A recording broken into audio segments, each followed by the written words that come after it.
Hello everyone, welcome to Pharma Elite and welcome to our series Boost Your Basics.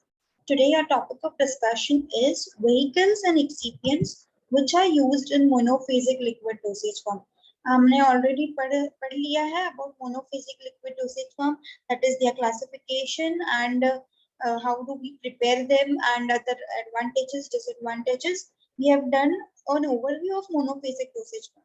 लेकिन आज हम एक specific topic that is only excipients के बारे में पढ़ेंगे that is whatever excipients and vehicles are being used in monophasic liquid dosage form only that aspect of this chapter will be covered in this video.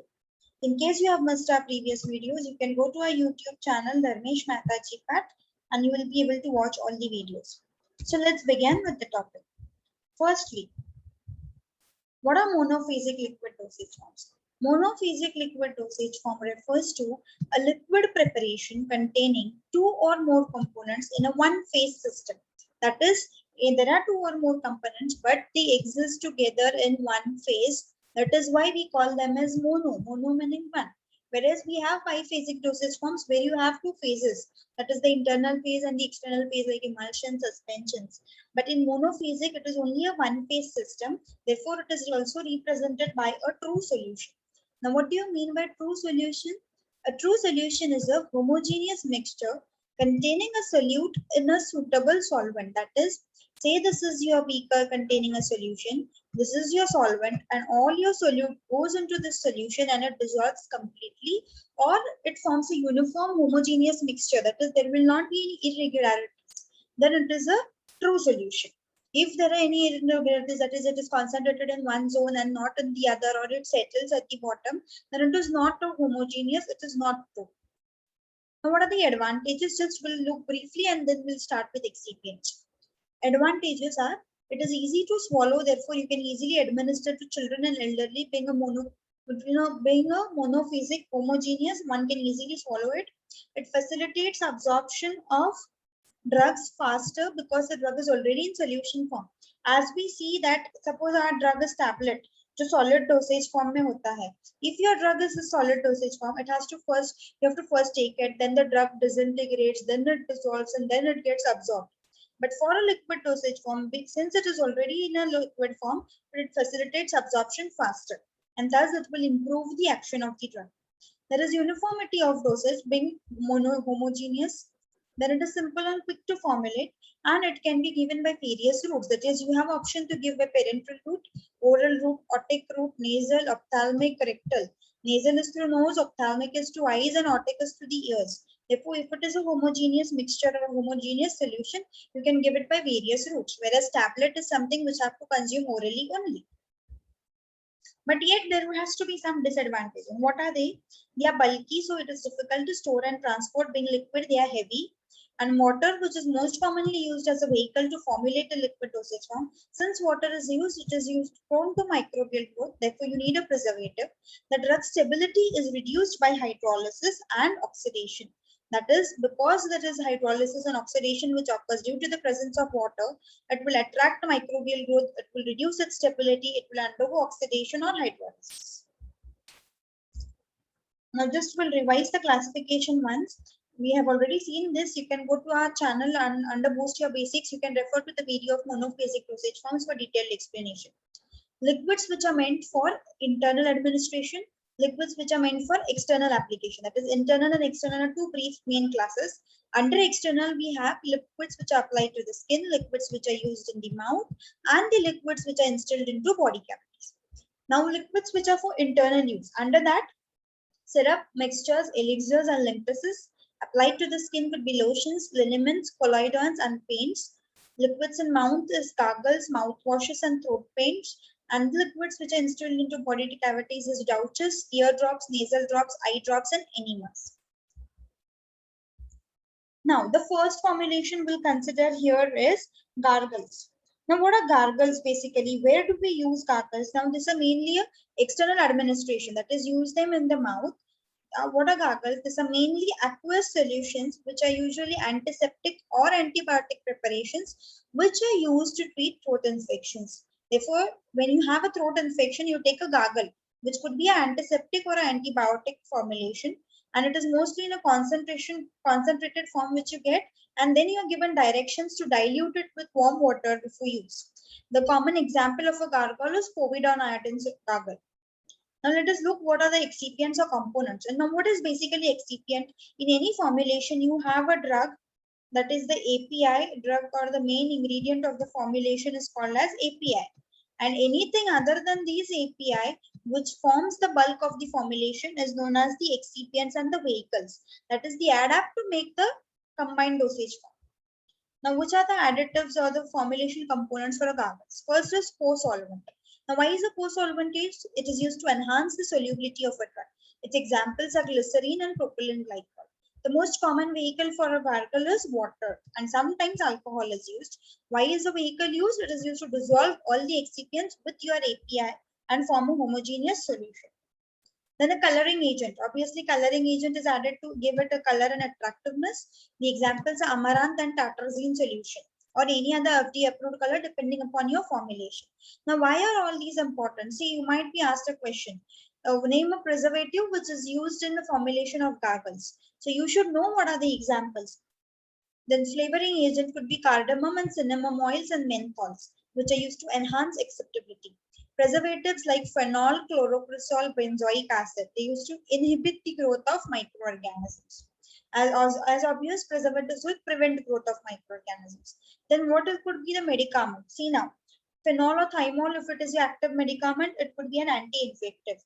If you use potassium chlorate, it is used as an astringent. Antiseptics and deodorants if they contain volatile oil, and potassium permanganate for bactericidal action. And what are the antioxidants which can use? To prevent the oxidation, use antioxidants like ascorbic acid, sodium bisulfate, sodium metabisulfite, and thiourea. So if you are asked, name one of the major antioxidants which are used in mouthwashes, which are used in gargles, your answer should preferably be ascorbic acid, unless all other options are given and all of the above is given. Next, deodorant. It is used to deodorize the mouth cavity. That is, you have a pleasant feeling after you use a gargle. And what is used in that case is sodium chloride and sodium bicarbonate. Sweetening agent to obviously improve the taste or palatability, sodium saccharin, sorbitol, glycerol, xylitol. So you might be given example of some other sweetening agent which does not exist for gargles, and which is the correct answer might be asked. Alcohol, the amount of alcohol usually can be from 18 to 26%. It is mainly used as a preservative and semi-active ingredient. See, you do not use a fully concentrated alcoholic solution because ultimately it is to be consumed by someone who is a patient. Abrasives. Now, why are abrasives used? These are used, abrasives are the substances which are used for abradating, grinding, or polishing. They remove substances which are adhered to the surface of the teeth without scratching or breaking it. That is, the natural luster of the teeth is there, and if anything is abrading or blocking the surface of the teeth, you use abrasives to clear it. Examples are sodium carbonate, calcium phosphate, calcium carbonate, calcium phosphate, aluminum hydroxide, and sodium bicarbonate. Then anti-halitosis agent. This is something unique to gargles which are used because if you have a gram-negative bacteria, the anaerobic gram-negative bacteria and halitosis uses sulfur-containing amino acids as substrates, and it produces volatile sulfur-containing compounds which give a very unpleasant smell to your mouth. And this agent has to be used, that is zinc ion is used as an anti-halitosis agent to prevent this bad odor. Now, next thing we'll look at is syrups.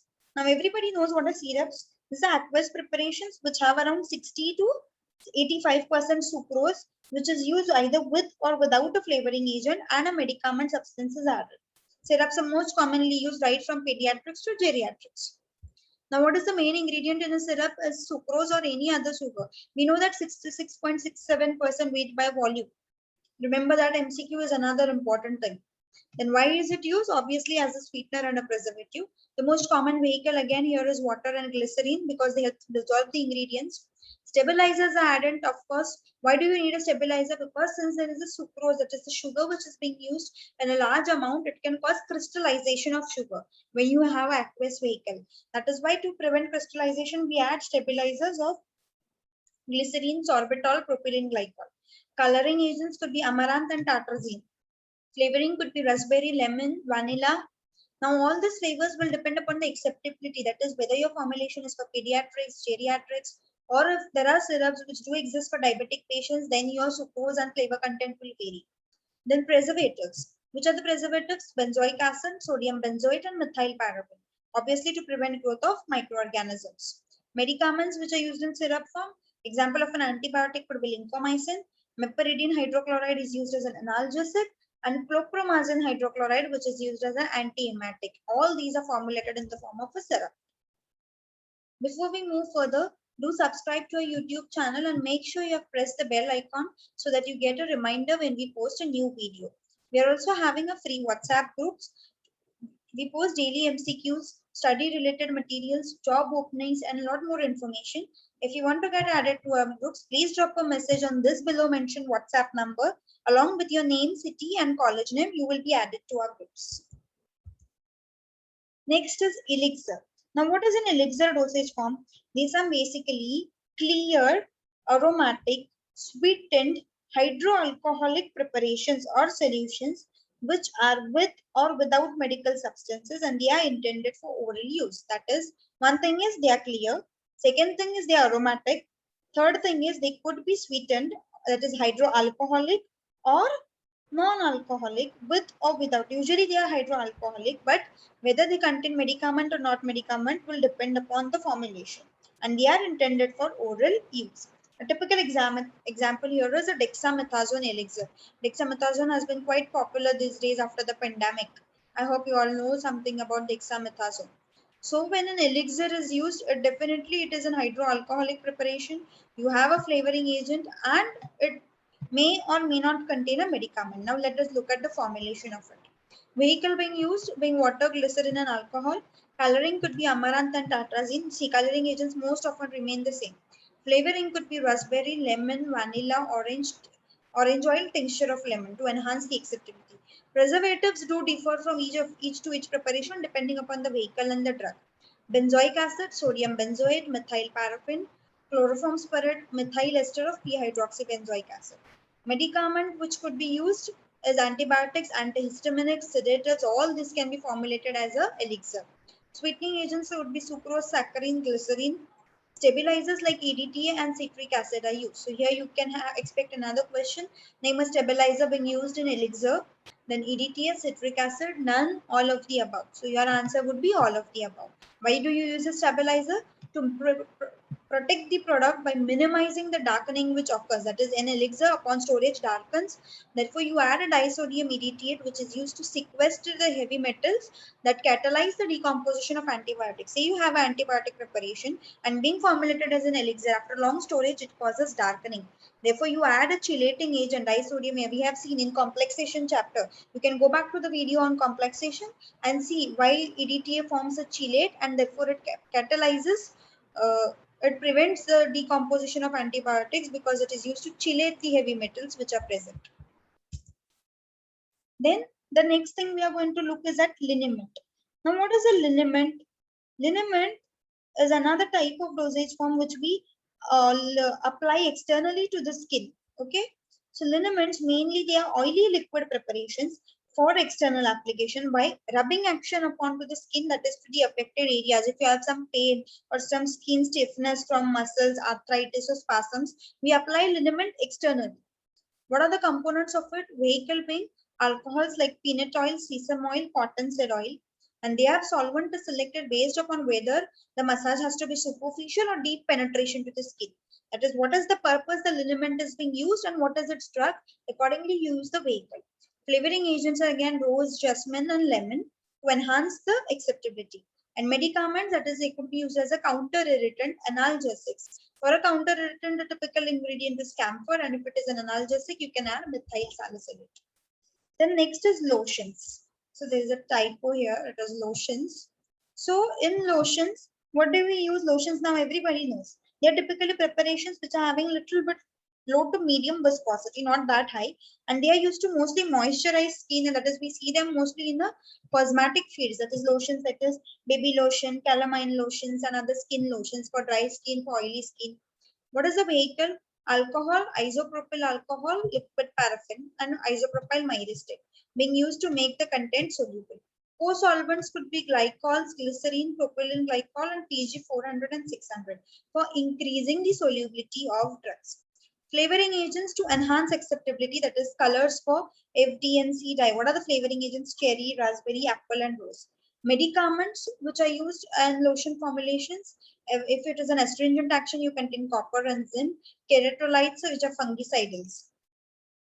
Then preservatives could be chlorobutanol, benzyl alcohol, and beta phenyl ethyl alcohol. So you see the preservatives and the stabilizing agents do differ for most of the formulation, whereas vehicle and flavoring coloring agents quite often remain the same. Thank you everyone for watching the video. Stay tuned. We are coming up with more videos soon.